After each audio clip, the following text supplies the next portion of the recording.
안녕하십니까. 신의기도 국방TV 시큐리티 뉴스입니다. 자, 오늘도 아주 여러가지 중요한 안보 이슈 보도록 하겠습니다. 중국이 완전히 폐악질을 하고 있는, 드디어 중국이 필리핀을 향해서 진짜 물리력을 사용했습니다. 정말 눈에 보이는 게 없습니다. 어떤 내용인지 보도록 하겠고, 그리고 젤렌스키 대통령 정말 발등에 불이 떨어졌죠. 그래서 미국을 방문한다고 하는데 미국 분위기 어떤지, 그리고 정말 젤렌스키 대통령이 원하는 것처럼 지원이 될지라는 것들을 살펴보도록 하겠고요. 자, 이스라엘의 네타냐후 총리가 이제 가자 지구에 대한 자신감을 완전히 가졌습니다. 그래서 처음에는 이 알-아크사 작전이라고 하는 그 잔인한 작전에 참가했던 이 하마스들을 완전히 그냥 다 죽여버리겠다, 이런 각오로 작전에 임했는데, 이제는 뭐 항복을 워낙 하니까 이제 항복해라, 항복하면 살려준다 라고 선언했어요. 그러니 뭐 여기저기서 엄청나게 항복하는데 하마스의 장관급까지 항복했습니다. 자, 이러니 하마스 지금 지도부는 큰일 났죠. 여기에 대해서 또 어떻게 대응하고 있는지 보도록 하겠습니다. 첫 번째입니다. 남중국해 스프레틀리 군도에서 지난 주말 물리적 충돌이 발생했습니다. 중국이 필리핀 선박을 공격해 파손시킨 사건이 발생한 것인데, 필리핀이 공개한 영상과 사진에서 중국 해경과 해상 민병 조직의 공조 장면이 공개됐습니다. 우리나라 남의 일로 볼 상황이 아닌 것 같습니다. 중국이 12월 9일과 10일 스프레틀리 군도 세컨드 토마스 암초 인근에서 해상 보급 업무를 수행하던 필리핀 선박들을 공격해 일부 선박을 파손시키는 물리적 충돌 사건이 발생했다고 필리핀 당국이 11월 10일 밝혔습니다. 필리핀 당국이 12월 10일 밝혔습니다. 필리핀 선박들은 세컨드 토마스 암초에서 해상 감시 초소 역할을 하고 있는 좌초 선박 시에라 마드레에 식료품을 공급하기 위한 전기 보급 업무를 수행했는데요. 이 과정에서 중국 해경과 해상 민병의 공격을 받았습니다. 필리핀은 과거 중국의 공격 사례를 감안해 두 척의 해경선과 한 척의 관공선으로 보급선을 엄호하며 시에라 마드레에 접근했는데요. 중국은 다수의 대형 해경선과 해상 민병 선박으로 길을 막고 고압 물대포를 쏘며 필리핀 선박들을 공격했습니다. 이 과정에서 필리핀 해경선 카브라는 장시간 물대포를 맞아 레이더와 통신 장비가 파괴됐고, 소형 보급선인 칼라바는 엔진이 파괴돼 표류하는 상황이 되었지만 동료 선박들에 의해 예인돼 필리핀으로 복귀했습니다. 필리핀은 이날 상황을 드론으로 촬영해 증거로 남겼는데요. 필리핀이 공개한 사진과 영상을 통해 중국이 해경선은 물론 해상 민병 선박으로도 필리핀 선박을 공격한 물증을 확보하는 데 성공했습니다. 군함이나 해양경찰 등 국가기관 소속의 함정이 아닌 일반 선박이 다른 민간 선박에 대한 직접적인 물리적 공격을 가하는 것은 국제법에 의해 금지되어 있고 해적 행위로 분류될 수도 있는데요. 필리핀 매체들은 이번 사건을 통해 어민으로 위장한 해상 민병들이 실제로는 해적 집단이라는 사실이 드러났다고 성토하고 있습니다. 중국 해경은 중국의 영해에 불법 침입한 필리핀 선박들을 적법하게 단속했으며, 오히려 필리핀 선박들이 국제 해상 충돌 방지 규칙을 위반한 채 중국 선박을 들이받아 중국 선박에 피해가 발생했다라며 모든 책임은 필리핀에 있다라고 주장했는데요. 해경과 해상 민병을 이용한 중국의 해양 주권 침탈 전술, 우리도 그저 남의 일로 치부할 일은 아닌 것 같습니다. 네, 중국 해경선이 이렇게 시커먼 선박이죠. 이게 바로 필리핀 관공선인데 작죠. 덩치가 상대도 안 되죠. 여기에 물대포를 직사로 쏘고 있는데 동영상 잠시 보시겠습니다. 네, 물대포를 뭐 직사로 쏘고 있죠. 레이더를 집중적으로 공격하고 있는데 이게 아마 매뉴얼인 것 같아요. 주로 레이더를 지금 공격하고 있습니다. 자, 여기 보시면 또 여기는 이 필리핀의 해경선이에요. 그 해경선을 중국의 해경선, 그리고 중국의 해상 민병입니다. 이것들이 에워싸고 물대포를 쏘는데 역시 마스트 근처의 이 레이더를 집중적으로 공격하고 있는 모습을 볼 수 있어요. 보시겠습니다. 자, 그리고 정말 제일 불행한 것이 지금 조그만 선박인데 이게 이제 그 세컨드 토마스 암초에 좌초되어 있는 과거 상륙함이었던 그 배에 있는 이 필리핀 해병대들에게 식료품을 갖다 주는 보급 업무를 수행하는 배예요. 이 배에다가는 양쪽에서 그냥 완전히 그냥 직사로 해서 엔진을 때립니다. 뒷부분에 엔진이 있으니까 엔진 때려서 이게 지금 뭐 바닷속으로 쑥 들어가 버렸는지 보이지도 않을 정도로 때려버렸는데 나중에 결국 엔진이 고장나서 끌려갔어요. 동영상 보시겠습니다. 자, 이렇게 엔진을 막 공격을 하죠. 이런 식으로 어마어마한 이 무력 행위를 했다. 왜 하냐? 만만하니까 하는 거죠. 그래서 이 사고 당시 아까 봤던 그 배 아닙니까? 이 배가 고속 단정의 모선 역할을 했다. 이 말은 해상민병이라고 주장하는데 이 해상민병이라고 하는 이 배가 사실은 중국의 정부의 통제를 받는 해적행위 사략선이다 라고 볼 수 있는 거 아니겠습니까? 그 명확한 증거고요. 해상민병들이 이런 식으로 완전히 스크럼을 짜고 같이 연환해서 앵커링을 하면서 버티고 있는 겁니다. 그러다가 필리핀 배가 오면 이 연환한 거 하나 풀어서 가서 막아버리고 막으니까 이제 부딪히는 것이고 그 부딪히는 것을 필리핀에 와서 들이받았다. 아니 막은데 뭐 승용차 같아도 예를 들어 시속 100km의 승용차에서 브레이크를 밟으면 수십 미터 밀려가지 않습니까? 방은 이 브레이크 밟는다고 바로 딱 거기 섭니까? 아니죠. 마찬가지로 바다는 더 해요. 더 밀립니다. 당연히 들이받을 수밖에 없죠. 그렇게 그냥 받으라고 왜냐 자기네들 더 크니까 받아봐야 별거 없는 거죠. 그렇게 길을 막아놓고 필리핀이 와서 위협행위를 했다. 받았다. 그래서 우리는 공격했다. 라고 적반하장을 하고 있는데 여기 이 사람 많이 보셨죠? 황구시보의 전 편집장이에요. 후시진이 이 뭐라고 지금 SNS에 올렸냐? 필리핀은 중국 해안경비대가 자국 선박에 물대포를 쐈다고 비난하는 영상을 게재했다. 그러나 사람들이 영상에서 보고 있는 것은 중국의 자재다. 물대포는 오랫동안 필리핀 선박에 직접 발사되지 않았다. 참 황당하죠? 필리핀 수산자원국 소속의 선박 3척이 토요일에 중국 황앤다오 인근 해역에 침입했고 그러니까 이 세간 토마스 함초가 자기네들 섬이다 이거에 황앤다오라는 겁니다. 이에 중국 해안경비대가 적법하게 통제 조치를 취한 것이다. 자, 여기 이 지역은 국제사법재판소에서 ICC에서 이건 섬이 아니다. 그래서 이건 영토 분쟁거리가 안 된다. 이걸 가지고 우리 영토다 영해다 할 수 없다. 라고 판결을 내렸어요. 그런데도 불구하고 우리 영토다 라고 주장하고 있는 이 중국. 이 중국이 지금 미국이 있음에도 이런데 미국이 지금 이 바이든 정부 하는 행태 보면 야, 이 패권이 잃는 거 아닌가 라는 불안 들 정도로 지금 전 세계에서 역할을 잘 못하고 있죠. 만약에 미국이 패권을 상실하게 되고 그랬을 때 중국과 서해를 마주보고 있고 서해는 아직 지금 경계가 획정되지 않았죠, 정확하게. 그러면 이제 이런 식으로 이 124도선 훅 넘어와서 지금도 넘어오고 있는데 훅 넘어와서 우리 영해 앞까지 넘어와서 니들은 여기까지야 라고 군산 앞바다, 목포 앞바다에 딱 진을 치고 남오면 물대포 쏴버리고 이럴 줄 어떻게 알겠습니까? 우리 미리 준비해야 됩니다. 아시죠? 중국은 강한 자에겐 약하고 약한 자에게는 강합니다. 우리 강하게 나가야 됩니다. 두 번째입니다. 아르헨티나 대통령 취임식 참석을 위해 남미를 찾은 볼로디미르 젤렌스키 우크라이나 대통령이 오늘 미국 워싱턴 DC를 방문합니다. 12일 오전에 백악관에서 조 바이든 미국 대통령과 만나 지원 문제를 논의할 예정인데 미국 내 분위기가 그 어느 때보다 싸늘합니다. 현재 아르헨티나를 방문 중인 볼로디미르 젤렌스키 우크라이나 대통령이 미국 현지 시각으로 12월 12일 조 바이든 대통령과 정상회담을 위해 백악관을 찾을 예정이며 이는 바이든 대통령의 초청에 따른 것이라고 백악관이 현지 시각 12월 10일 밝혔습니다.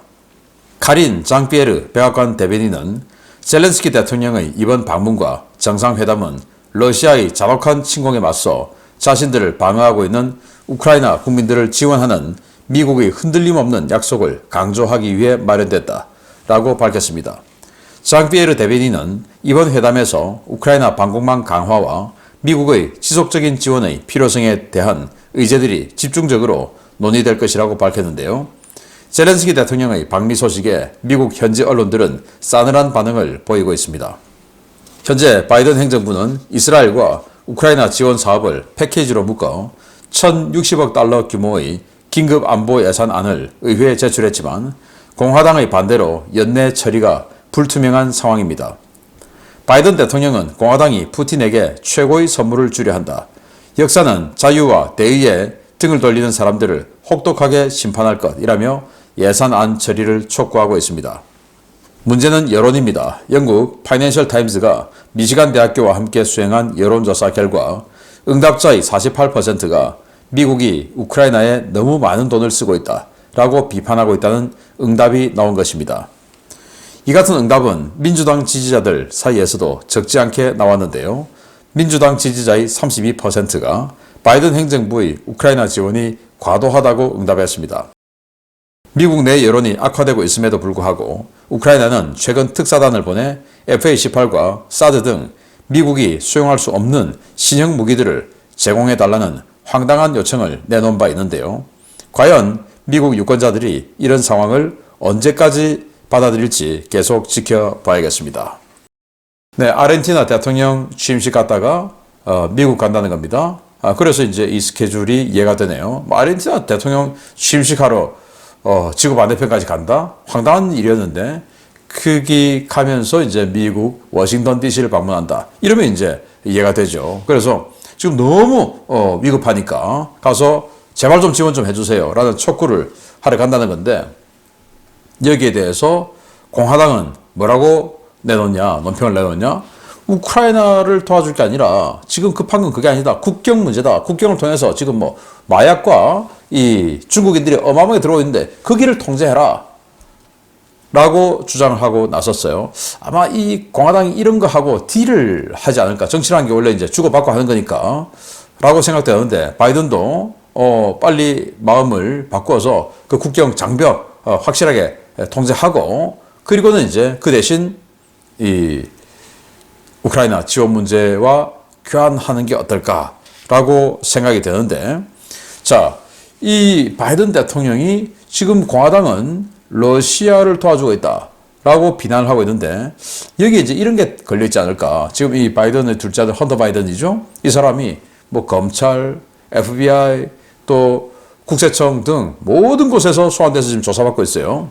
세금 탈루 또 뭐 여러 가지 뭐 성추문 문제, 아동 문제 뭐 이런 거 해서 굉장히 많은 혐의를 받고 있는데 우크라이나하고 걸린 게 이제 이 브리스마 홀딩스인데 여기 관련해서 덮기 위해서 그래서 지금 이 많은 무기를 지원해주고 있는 거 아닌가라는 의혹 이런 걸 떨쳐버리지 못한다면 바이든은 재선은 어렵지 않을까. 뭐 누구나 생각하고 있는 거지만 그런 거 아니겠나라는 건데 이 내용들 참 이 사람 내용 참 궁금하기도 합니다. 세 번째입니다. 지난주 이스라엘군의 수공이 시작되면서 하마스 소직원들이 대거 항복하고 있다는 소식 전해드린 바 있습니다. 베냐민 네타냐후 이스라엘 총리가 항복한 조직원들을 선처할 수 있다는 항복 권고 메시지를 발표하며 가자 전역의 하마스 조직원들을 뒤흔들고 있다는 소식입니다.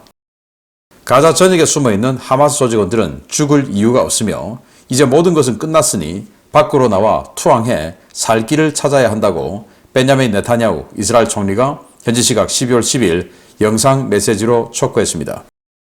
네타냐후 총리는 지난 며칠 동안 많은 조직원들이 이스라엘군에 항복했다. 그들은 무기를 내려놓고 우리 장병들에게 자신들의 운명을 맡겼다라며 최근 가자에서 하마스 조직원들의 대량 항복 상황이 이어지고 있음을 강조했습니다.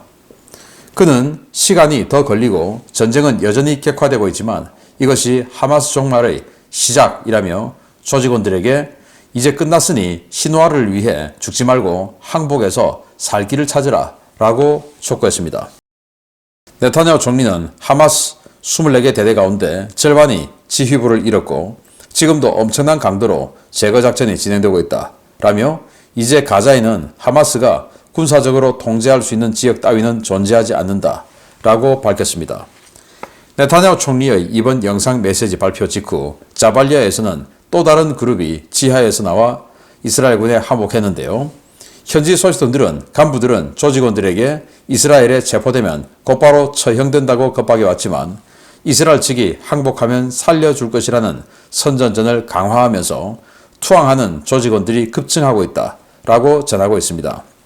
상황이 악화되자 하마스 측 알까삼 여단은 2주간 사라졌던 아부 우베이다 대변인이라고 주장하는 인물을 공식 계정에 등장시켜 모든 요구 사항이 관철되기 전까지는 조직원 누구도 살아서 가자를 떠나서는 안 된다라며 항복 거부와 단결을 촉구하고 나섰는데요. 한쪽에서는 살려주겠다는 메시지를, 한쪽에서는 죽으라는 메시지를 내고 있는 상황에서 가자의 하마스 조직원들이 과연 어떤 선택을 할지 계속 지켜봐야겠습니다. 네, 원래는 다 죽이려고 했는데 이제 뭐 다 살려주겠다. 항복하면 살려주겠다. 그러니까 니들 신화를 위해서 네 목숨 바치지 마라. 나와라. 나오면 살려준다. 라고 한 겁니다. 이렇게 고위 최고 지도자의 말 한마디는 굉장히 무겁죠. 그래서 살려준다고 하면 살려주는 겁니다. 그러니 이제 여기저기서 다 이제 빨가벗고 있어서 이렇게 모자이크를 세게 했습니다. 이해해 주십시오. 그렇지 않으면 이 구글의 AI가 그냥 제재를 해버립니다. 그래서 여기 아주 많은 사람들이 벗고 지금 이렇게 나왔어요. 수공작전 하니까 나왔어요. 자발리아 캠프입니다.